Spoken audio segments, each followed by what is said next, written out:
श्रीगणेशाय नमः।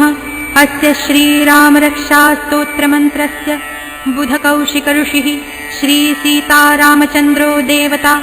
अनुष्टुप्छन्दः सीताशक्तिः।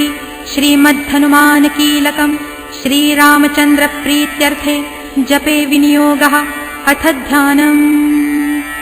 ध्यायेदाजानुबाहुं धृतशरधनुषं बद्धपद्मासनस्थं पीतं वासोवसानं नवकमलदलस्पर्धिनेत्रं प्रसन्नं वामाङ्कारूढसीता मुखकमलमिलल्लोचनं नीरदाभं नानालङ्कारदीप्तं दधतमुरुजटामण्डलं रामचन्द्रम् इति ध्यानम्।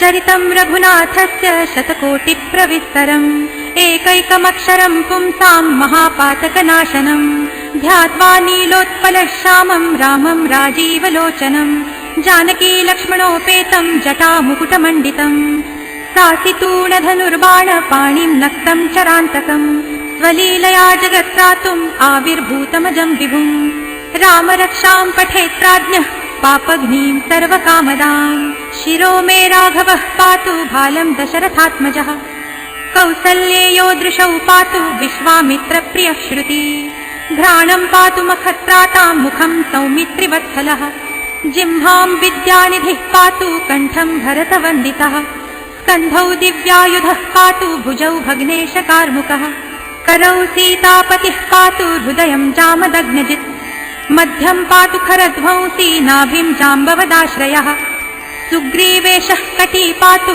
सक्थिनी हनुमत्प्रभुः पूरू रघूत्तमः पातु रक्षः कुलविनाशकृत् जानुनी सेतुकृत् पातु जङ्घे दशमुखान्तकः पादौ विभीषण श्रीदः पातु रामोऽखिलं वपुः एतां रामबलोपेतां रक्षां यः सुकृती पठेत् सचिरायुः सुखी पुत्री विजयी विनयी भवेत् पातालभूतलव्योमचारिणश्छद्मचारिणः न द्रष्टुमपि शक्तास्ते रक्षितं रामनामभिः रामेति रामभद्रेति रामचन्द्रेति वा स्मरन् नरो न लिप्यते पापैर्भुक्तिं मुक्तिं च विन्दति जगज्जयित्रैकमन्त्रेण रामनाम्नाभिरक्षितं यः कण्ठे धारयेत् तस्य करस्थाः सर्वसिद्धयः वज्रपञ्जरनामेदं यो रामकवचं स्मरेत् अव्याहताज्ञः सर्वत्र लभते जयमङ्गलम् आदिष्टवान् यथा स्वप्ने राम रक्षामि मां हरः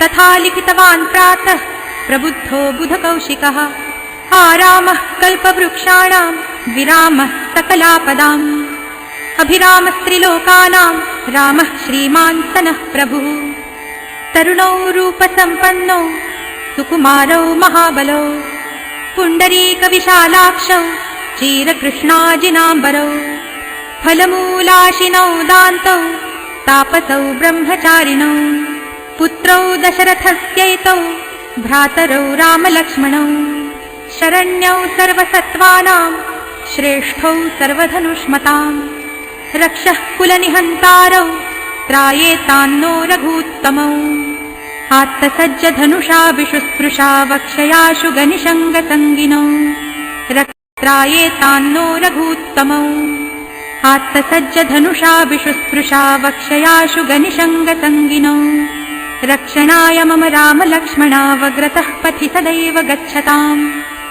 सन्नद्धः कवची खड्गी चापबाणधरो युवा गच्छन्मनोरथोऽस्माकं रामः पातु स लक्ष्मणः रामो दाशरथिः शूरो लक्ष्मणानुचरो बली काकुत्स्थः पुरुषः पूर्णः कौसल्येयो रघूत्तमः वेदान्तवेद्यो यज्ञेशः पुराणपुरुषोत्तमः जानकीवल्लभः श्रीमान् अप्रमेयपराक्रमः इत्येतानि जपन्नित्यं मद्भक्तः श्रद्धयान्वितः अश्वमेधाधिकं पुण्यं सम्प्राप्नोति न संशयः रामं दूर्वादलश्यामं पद्माक्षं पीतवाससं स्तुवन्ति नामभिर्दिव्यैर्न ते संसारिणो नरः रामं लक्ष्मणपूर्वजं रघुवरं सीतापतिं सुन्दरं काकुत्स्थं करुणार्णवं गुणनिधिं विप्रप्रियं धार्मिकं राजेन्द्रं सत्यसन्धं दशरथतनयं श्यामलं शान्तमूर्तिं वन्दे लोकाभिरामं रघुकुलतिलकं राघवं रावणारिं रामाय रामभद्राय रामचन्द्राय वेधसे रघुनाथाय नाथाय सीतायाः पतये नमः। श्रीराम राम रघुनन्दन राम राम श्रीराम राम भरताग्रज राम राम श्रीराम राम रणकर्कश राम राम श्रीराम राम शरणं भव राम राम श्रीरामचन्द्र चरणौ मनसा स्मरामि श्रीरामचन्द्र चरणौ वचसा गृह्णामि श्रीरामचन्द्र चरणौ शिरसा नमामि श्रीरामचन्द्र चरणौ शरणं प्रपद्ये। माता रामो मत्पिता रामचन्द्रः स्वामी रामो मत्सखा रामचन्द्रः सर्वस्वं मे रामचन्द्रो दयालुर् नान्यं जाने नैव जाने न जाने। दक्षिणे लक्ष्मणो यस्य वामे तु जनकात्मजा पुरतो मारुतिर्यस्य तं वन्दे रघुनन्दनम्। लोकाभिरामं रणरङ्गधीरं राजीवनेत्रं रघुवंशनाथं कारुण्यरूपं करुणाकरन्तं श्रीरामचन्द्रं शरणं प्रपद्ये। मनोजवं मारुततुल्यवेगं जितेन्द्रियं बुद्धिमतां वरिष्ठं वातात्मजं वानरयूथमुख्यं श्रीरामदूतं शरणं प्रपद्ये। कूजन्तं राम रामेति मधुरं मधुराक्षरम् आरुह्य कविताशाखां वन्दे वाल्मीकिकोकिलम्। आपदामपहर्तारं दातारं सर्वसम्पदां लोकाभिरामं श्रीरामं भूयो भूयो नमाम्यहम्। भर्जनं भवबीजानां हर्जनं सुखसम्पदां तर्जनं यमदूतानां राम रामेति गर्जनम्। रामो राजमणिः सदा विजयते रामं रमेशं भजे। रामेणाभिहता निशाचरचमू रामाय तस्मै नमः। रामान्नास्ति परायणं परतरं रामस्य दासोऽस्म्यहम्।